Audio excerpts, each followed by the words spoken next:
Ottimo. Icardi. Questo è rigore. Rigore su Icardi di De Vrij. Calcio di rigore per l'Inter al 32esimo minuto. Ah, sti ragazzi. Bisognerebbe attivarli con qualcosa di più... Ecco a voi Barabao Teatro. Una banda di attori temerari e scaltri. Abbiamo sfidato alcune scuole della provincia di Padova e Rovigo a creare un talk show televisivo.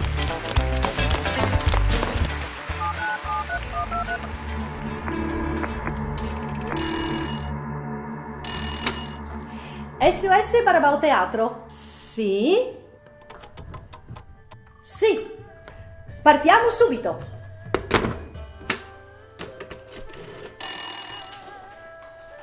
Sì?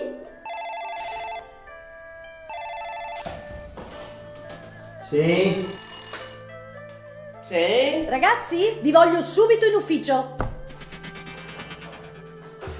Siamo già in ufficio.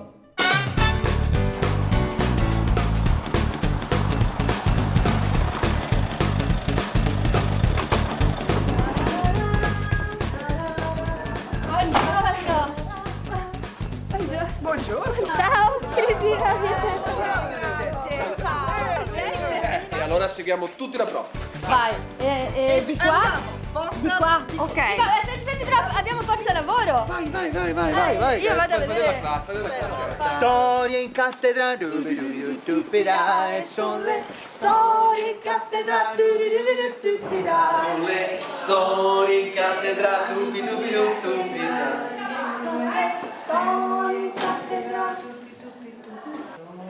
In cattedra, tupi tupi tupida. E sono le storie in cattedra, tupi tupi tupida. E sono le Giovine, lavorare! Non ridete.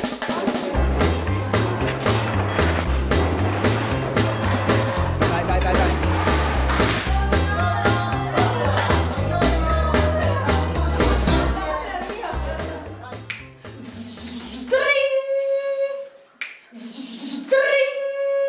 Ma ce l'ha fatta! Il signorino ha mandato il segnale! Ce l'ha fatta! Ma che bravo! Ma aspetta che gli devo tirare di schioppo, Era il 1895, quel tiro di schioppo sarà il 40° della nascita della radio. Riunione in Villa Grifoni. La famiglia Marconi, rendendosi conto del talento del giovane, decide di finanziare le sue scoperte. Annie Jameson, madre di Guglielmo, era figlia del magnate dell'omonimo whisky e decise così di investire le sue influenti conoscenze e partono per Londra.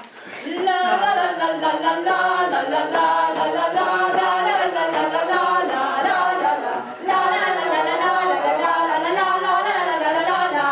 Quando Guglielmo Marconi nel 1896 arrivò a Londra era la persona giusta, al posto giusto, al momento giusto.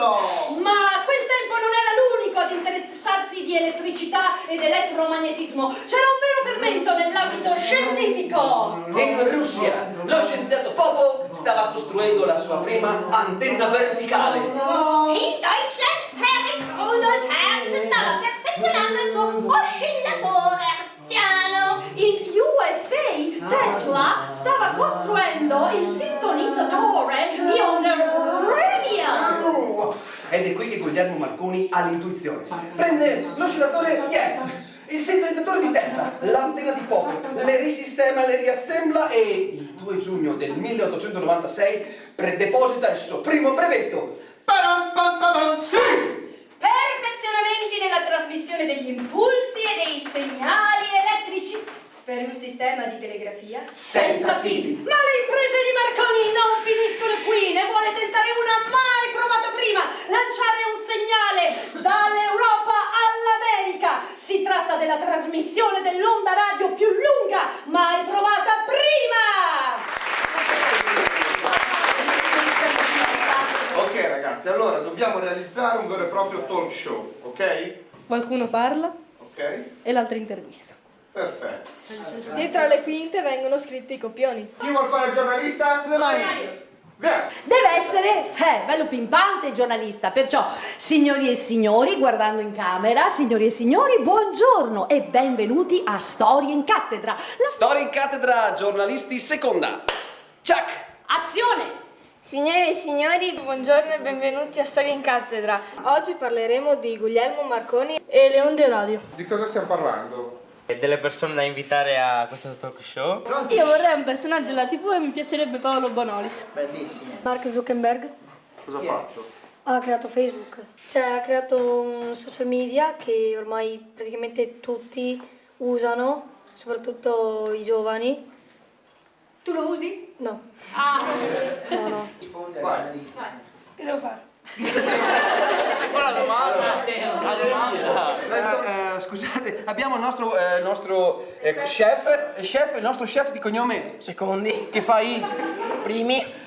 e ha preparato un primo che si chiama Marconi. ed era molto Buona. vabbè, questa faccia qua. Vabbè. Con questo chiudiamo, grazie e arrivederci. Via!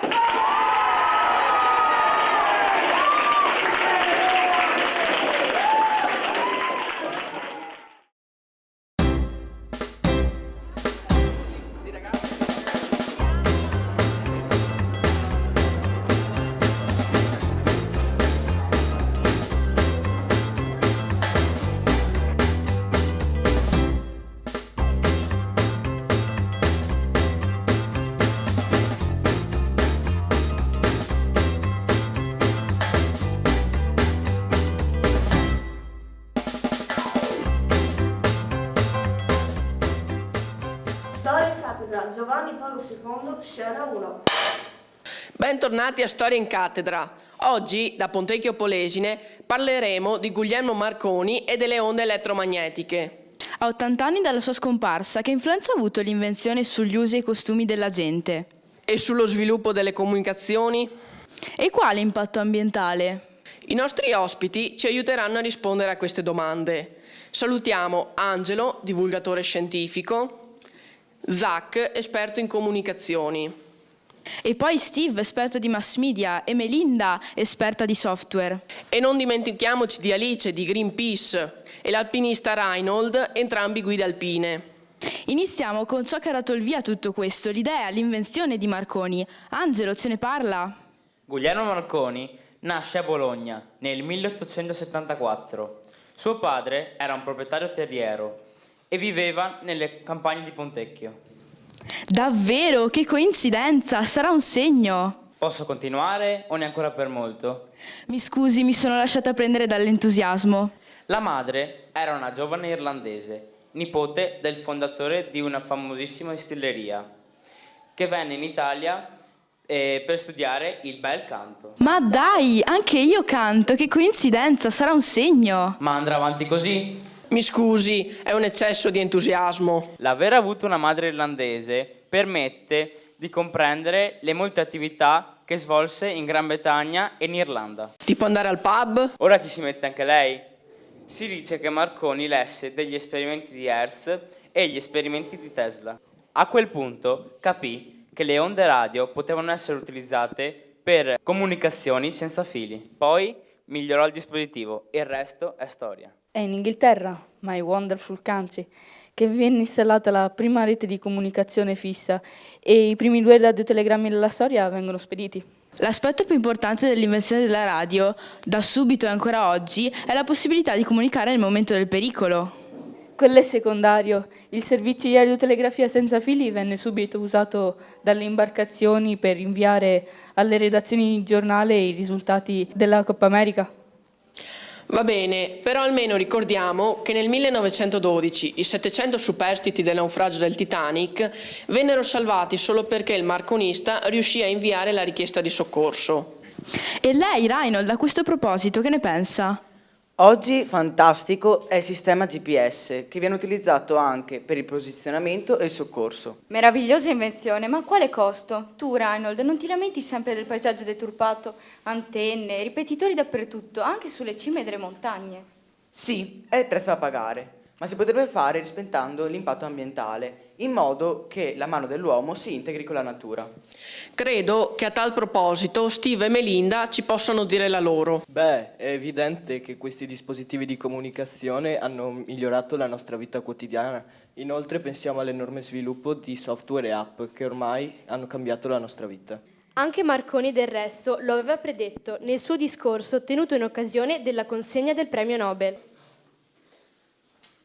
Un giorno sarà possibile mandare messaggi in ogni angolo della Terra, utilizzando una quantità così ridotta di energia che anche i costi saranno molto bassi.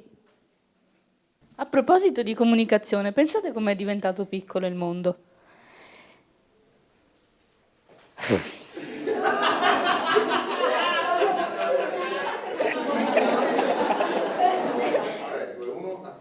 A proposito di comunicazione, pensate come siamo tutti connessi.